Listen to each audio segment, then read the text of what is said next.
நம்ம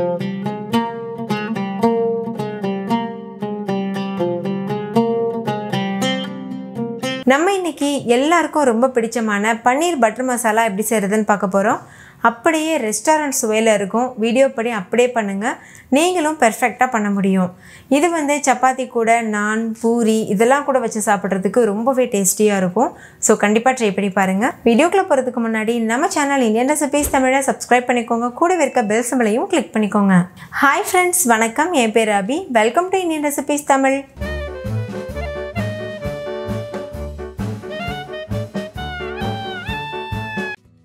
ஃபஸ்ட்டு இந்த ரெசிபி பண்ணுறதுக்கு ஒரு கடாயில் 1 டீஸ்பூன் எண்ணெய் சூடுபடுத்திக்கோங்க.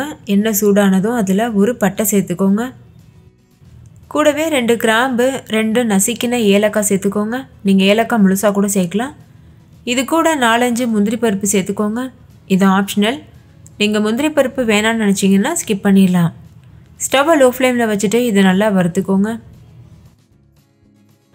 இப்போ இதில் ஒரு கைப்பிடி பூண்டு, 2 பச்சை மிளகாய், ஒரு சின்ன துண்டு இஞ்சி, ஒரு பெரிய சைஸ் வெங்காயம் இதெல்லாம் வந்து எடுத்து வச்சுருக்கேன். வெங்காயத்தை நீள்வாக்கில் அரிஞ்சு எடுத்துக்கோங்க. இப்போ இதெல்லாத்தையும் அந்த எண்ணெயிலேயே சேர்த்துட்டு நல்லா வதக்கிக்கோங்க. இஞ்சியையும் சின்ன சின்னதாக கட் பண்ணி சேர்த்துக்கோங்க. அப்போ தான் இது சீக்கிரமாக வதங்கும். இதோட பச்சை வாசனை போகிறது வரைக்கும் நல்லா வதக்கிக்கோங்க. இது கூடவே கட் பண்ணின தக்காளியும் சேர்த்துக்கோங்க. நான் வந்து 2 சின்ன சைஸ் தக்காளி சேர்த்துருக்கேன். ஏன்னா நான் இது கூட டொமேட்டோ கெச்சப்பும் சேர்க்க போகிறேன். அதனால் நான் 2 தக்காளி மட்டும் சேர்த்துருக்கேன். நீங்கள் டொமேட்டோ கெச்சப் சேர்க்க விரும்பலைன்னா தக்காளி சேர்க்கும்போது 3 பெரிய பழம் சேர்த்துக்கோங்க. ஒரு வெங்காயத்துக்கு 3 பெரிய சைஸ் தக்காளி சேர்க்கணும், அதுதான் கணக்கு. வெங்காயம் லேசாக கலர் சேஞ்ச் ஆனதுக்கப்புறமா தான் தக்காளி சேர்க்கணும். தக்காளி சேர்த்துட்டு கொஞ்சமாக உப்பு சேர்த்து நல்லா வதக்கிக்கோங்க. உப்பு சேர்த்து வதக்கும்போது தக்காளி சீக்கிரமாகவே சாஃப்ட் ஆயிரும்.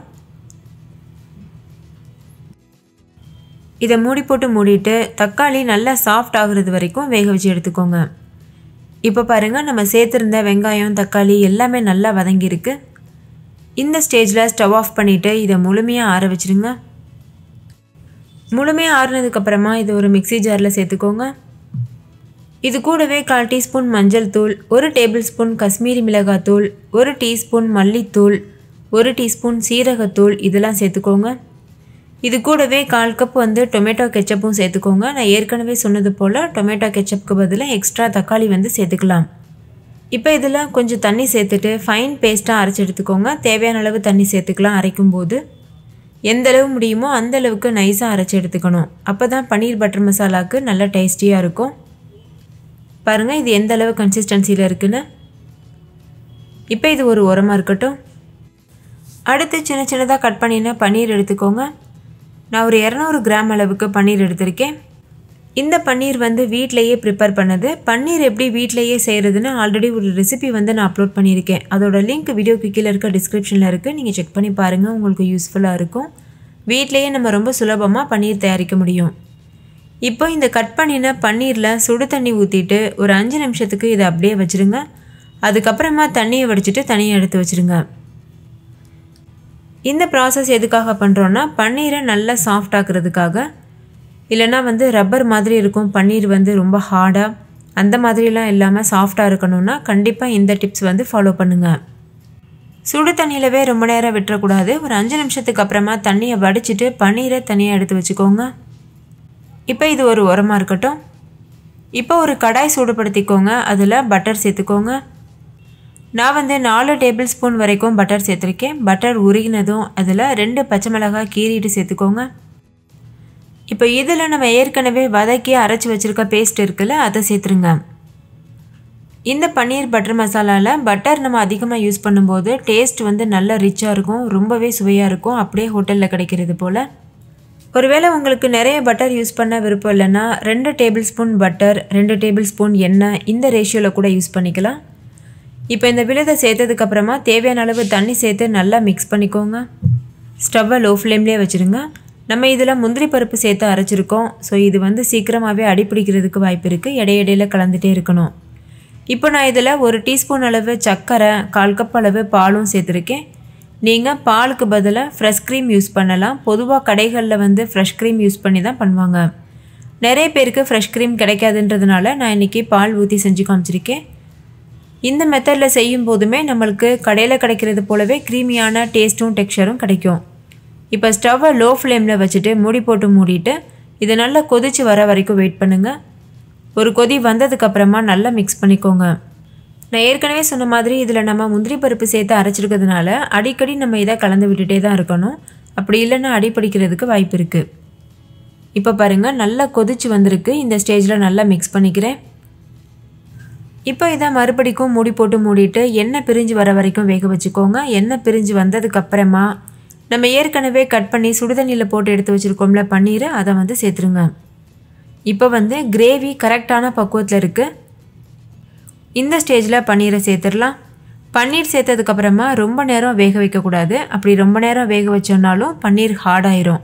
ஒரு 5 நிமிஷம் மட்டும் வேக வச்சா போதும். அதனால தான் முன்னாடியே நம்ம வந்து கிரேவியை கரெக்டான பக்குவம் வர வரைக்கும் வேக வச்சு எடுத்துருக்கோம். எந்தளவு உங்களுக்கு கிரேவியோட கன்சிஸ்டன்சி இருக்கணும்னு நினைக்கிறீங்களோ அந்த கன்சிஸ்டன்சி பன்னீர் சேர்க்குறதுக்கு முன்னாடியே கொண்டு வந்துடுங்க. அப்போ நம்ம பன்னீர் சேர்த்துட்டு ஒரு 3 நிமிஷத்துலேருந்து 5 நிமிஷம் மட்டும் வேக வச்சா போதும். இப்போ பன்னீர் சேர்த்தாச்சு. சேர்த்ததுக்கப்புறமா ஸ்டவ்வை வந்து லோ ஃப்ளேமில் வச்சுருங்க.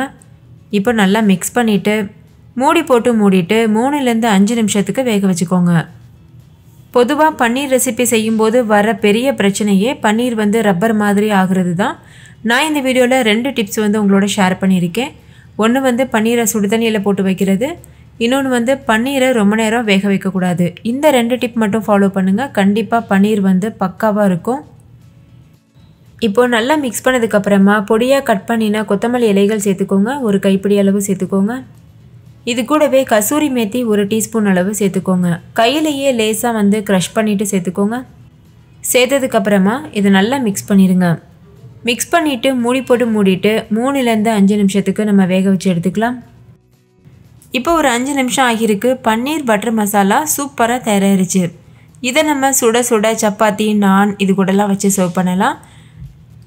சப்பாத்தி, நான்க்கு மட்டும் இல்லை, இது ரைஸ் வெரைட்டிஸ்க்கு கூட ரொம்பவே அருமையாக இருக்கும். நான் இன்றைக்கி இந்த பன்னீர் பட்டர் மசாலாவை ஜீரா ரைஸ் கூட வச்சு சர்வ் பண்ண போகிறேன்.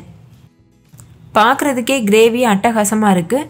டேஸ்ட்டும் ரொம்பவே பிரமாதமாக இருந்தது. கண்டிப்பாக நீங்களும் வீட்டில் ட்ரை பண்ணி பாருங்கள். முக்கியமாக பன்னீரை வந்து நம்ம வீட்டிலையே ரெடி பண்ணி அதுக்கப்புறம் அதில் பன்னீர் பட்டர் மசாலா பண்ணும்போது இன்னுமே சுவை மணம்லாம் அதிகமாக இருக்கும். ஸோ கண்டிப்பாக நம்ம சேனலில் போய் செக் பண்ணி பாருங்கள். ஹோம்மேட் பன்னீர் ரெசிபி இருக்குது. நீங்கள் அதை பார்த்துட்டு வீட்டில் பால் வச்சு நம்மளே ஈஸியாக பண்ண முடியும்.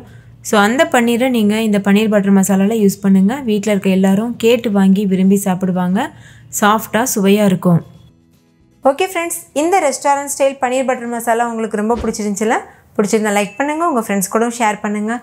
நீங்களும் வீட்டில் செஞ்சு பார்த்துட்டு டேஸ்ட் எப்படி இருந்ததுன்னு கமெண்ட்டில் சொல்லுங்கள். தேங்க்யூ, பாய்.